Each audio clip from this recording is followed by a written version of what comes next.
The scholar Barry Lynn worked at the New America Foundation, a Washington think tank, for 15 years, studying the growing power of technology companies like Google and Facebook. For 14 of them, everything was, he says, great. This week, he was fired.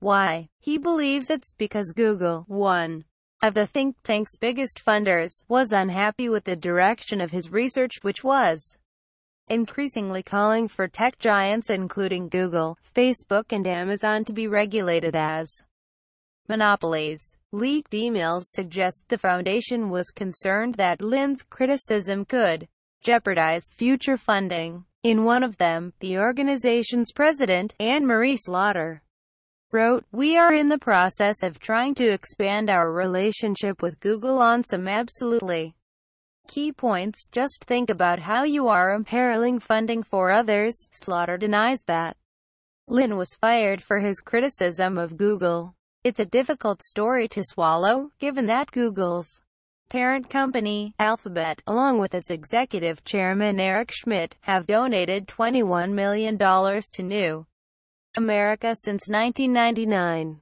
Schmidt even chaired the think tank for years, and its main conference room is called the Eric Schmidt Ideas Lab. Scholar says Google criticism cost him job. People are waking up to its power. Read more. Funding think tanks is just one of the ways that America's most powerful industries exert their influence over policymakers.